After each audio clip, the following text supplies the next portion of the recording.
Boa tarde, pessoal, tudo bem? Eu sou a Vivian, patologista veterinária, e eu tô aqui hoje para a gente conversar bem brevemente sobre coleta e manuseio de amostras de sangue. Então, nessa apresentação, a gente vai falar rapidinho sobre o que é o sangue, já que a gente está falando de exames de sangue, como essa coleta deve ser feita, quais são as dificuldades encontradas, o que a gente poderia fazer para melhorar essa coleta para evitar os erros pré-analíticos que acontecem antes dessa amostra chegar no laboratório. Além disso, quais tubos vão ser utilizados? Qual a melhor escolha para você quando você tem que escolher qual tubo você vai utilizar para essa coleta? E num segundo momento, na parte 2, a gente vai falar sobre quais problemas você vai encontrar, quais as suas possíveis abordagens em relação a esses problemas, como você pode evitar, ou até mesmo quais são as alterações que vão estar relacionadas a esses problemas. Tudo bem? Então vamos relembrar rapidamente sobre como é que uma amostra é lida pelo equipamento hematológico, por exemplo. Quando a gente vai fazer um hemograma, o leucograma, ou até mesmo conhecido como eritrograma, a gente vai fazer o quê? A hemácia, as células brancas vão ser contadas para a gente ter um resultado dentro de uma faixa de referência para saber se esse paciente está bem ou se tem alguma alteração. Como é que esse equipamento faz isso? As células passam por uma citometria de fluxo, por um canal pequenininho, em que cada passagem de uma célula, devido ao seu tamanho, a gente tem uma variação do tamanho desse pulso elétrico. Tudo bem? E a parte bioquímica, como é que é feita uma análise bioquímica? A gente tem o soro ou o plasma, dependendo do analito que você quer. E aí você faz o quê? Essa análise é por espectrofotometria, por absorbância. Então, vamos traduzir isso. Alterações na coloração dessa amostra podem levar a alterações no resultado, porque há a passagem de luz pela amostra para a gente conseguir ver quanto houve de reação. Conforme a quantidade de reação, a gente teve ou não maior ou menor resultado. Tudo bem?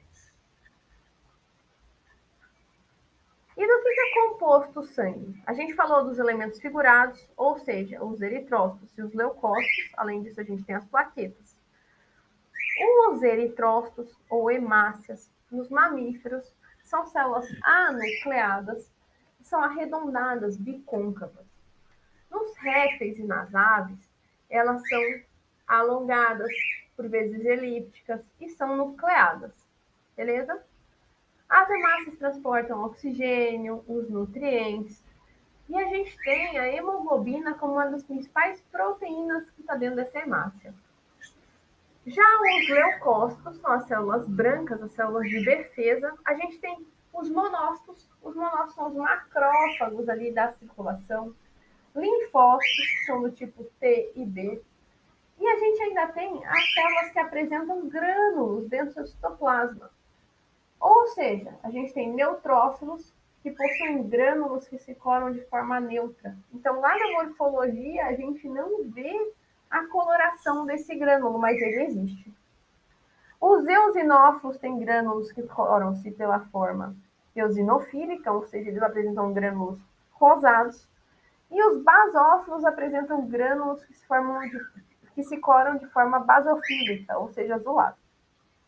Além disso, a gente tem as plaquetas. Eu não sei se todo mundo vai lembrar, mas a plaqueta, ela veio lá da origem de uma célula específica na medula óssea. Essa célula da medula óssea chama-se megacariócito.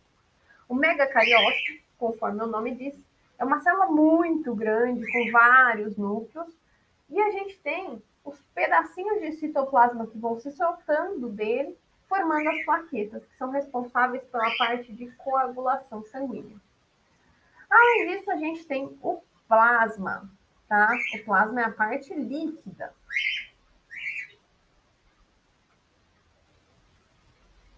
Então, pessoal, nesse vídeo aqui, que é muito educativo, a gente vê ali as porções, as partes ali que estão formando o sangue. Ó. 55% de plasma, que a gente tem a parte líquida, onde tem os solutos, Em seguida, a gente vai ter as proteínas, principalmente globulina, fibrinogênio, as partes ali de coagulação, responsáveis pela coagulação, né?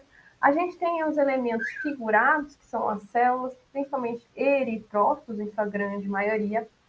Depois, plaquetas, que são aqueles pedacinhos de citoplasma de megacariócitos, extremamente importantes na coagulação. E os leucócitos. Em um outro momento, a gente pode falar da diferenciação morfológica desses leucócitos, tá? Num esfregaço sanguíneo. Então, a gente tem ali, ó, o plasma, a capa leucocitária e as células vermelhas. Na veterinária, a gente tem uma alteração muito grande entre o porte desses pacientes, e isso eu sei que impacta a coleta do seu dia a dia. Então, por isso, eu vou apresentar algumas soluções. Vale lembrar que a gente também tem pacientes que estão extremamente estressados, com dor, que foram ali porque estão doentes. Então, a gente vai ter alterações. Por exemplo, esse estresse desse paciente felino, na imagem de cima, ele vai apresentar um leucograma de estresse, tá? E a gente sabe que isso acontece e é esperado. Esse animal, por exemplo, vai apresentar uma glicemia super alta.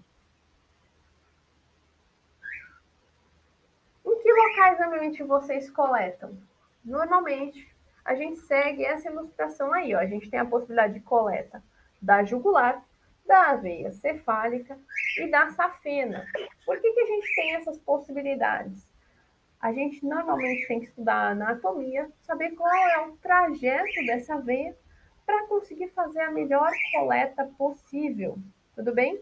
Tem gente que prefere a safena, sempre coleta da safena. O pessoal normalmente prefere a jugular para coleta nos felinos domésticos e a veia cefálica para os canídeos. Tudo bem? Aí varia muito de preferência, comodidade, como é que está sendo essa coleta. Vamos para os tamanhos de agulha. Aqui a gente tem, para os animais pequenos, o uso da agulha cinza, tá bom? Canhão cinza 22G. E para os animais grandes, a gente usa a rosada 18G. Qual é a outra possibilidade? Utilizar a agulha amarela 20G, que não é rotina, ou a verde, que é de 21G, que a gente vê um pouquinho mais presente. Normalmente, a maior parte das coletas é feita com a agulha cinza. Agora vamos brincar de encontre o erro nessa imagem. Em seguida, o que vocês têm aqui de errado? Vamos perceber que a gente tem uma agulha roxa. Essa agulha não pode ser utilizada para coleta, nem nos animais muito pequenos. Por quê? Porque a gente vai ter vários erros pré-analíticos sendo causados por ela, principalmente a hemólise, tá? Além disso, se vocês olharem com atenção para essa imagem, vocês percebem que a agulha foi entortada? Ela pode ser entortada manualmente antes da coleta, o pessoal utiliza isso como uma técnica, tá, entre aspas, para coleta de sangue da jugular, porque fala que é mais cômodo. Só que aqui, pessoal, o que a gente vê? O sangue vai entrar nessa agulha com alta velocidade, passar por essa agulha aqui, com essa curvatura, grande parte das hemácias vão se colidir com essa curvatura que a gente formou. E aí você vai ter ruptura dessas hemácias. Tudo bem? Então, vocês não vão coletar mais com agulha roxa, e muito menos vão dobrá-la. Vamos falar um pouquinho sobre tubos. Tubos. Então, a gente tem diversas cores nas tampas dos tubos e cada cor está relacionada à presença de um conservante ou não nesse tubo, certo? Então, aqui no Brasil, a gente segue esse sistema de coloração. Se você for para fora, pode ser que isso varie. A gente pode conversar em outro momento sobre isso. Então, o tubo de tampa azul, ele é utilizado somente para teste de coagulação, TP, TTPA, e esse tubo tem que ser preenchido milimetricamente até a sua cobertura da linha ali do tubo. Não pode estar abaixo, não pode estar acima. Essa coleta não pode ter tido um garrote prolongado. Os tubos de tampa vermelha, ele tem ativador de coágulo, ele serve somente para bioquímica, que eu vou produzir soro, tá? E se eu utilizar o tubo de tampa roxa? O tubo de tampa roxa ele tem o EDTA, que é um anticoagulante, e essa amostra vai servir para hematologia. Mas aqui a gente produz o plasma. Qual é a diferença entre o plasma e o soro? Vale lembrar que no soro a gente já teve a formação do coágulo. Então, todos os fatores de coagulação já foram consumidos. E no plasma, não. Tudo bem?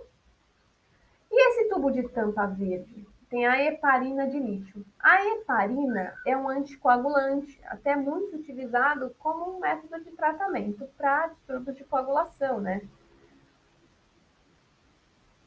Pessoal, então, por exemplo, você tem essa heparina de lítio, a amostra serve somente para bioquímica.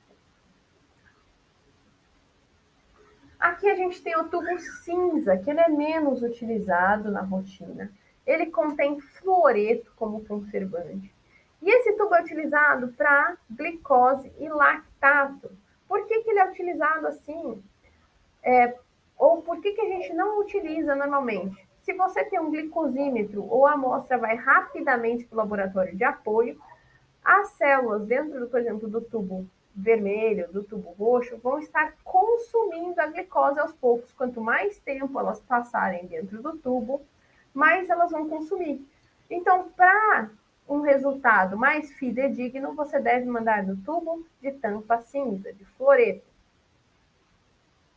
Ah, doutora, mas eu coletei sangue e aí estava faltando para o tubo roxo e eu peguei um pouco do tubo de tampa vermelha. Ou eu fiz o contrário, estava sobrando ali no tubo vermelho, eu passei para o roxo. Vocês acham que isso é adequado? Por incrível que pareça, isso é uma prática que acontece por alguns veterinários. Mas o que a gente tem? Esse tubo tem anticoagulante e esse tubo a gente vai promover a população. Então, isso não é recomendado, tá bom? Por favor, não faça. Você vai passar a amostra com anticoagulante para onde você quer produzir um coágulo ou o contrário. Pessoal, vamos falar também sobre coleta por gotejamento. Coleta por gotejamento não é indicada, porque você vai ter uma demora muito grande para conseguir realizar a coleta de uma quantidade suficiente de amostra, e aí você pode ter até contaminação dessa amostra, por exemplo, se você quer uma hemocultura. Beleza? Vamos para a próxima parte em breve.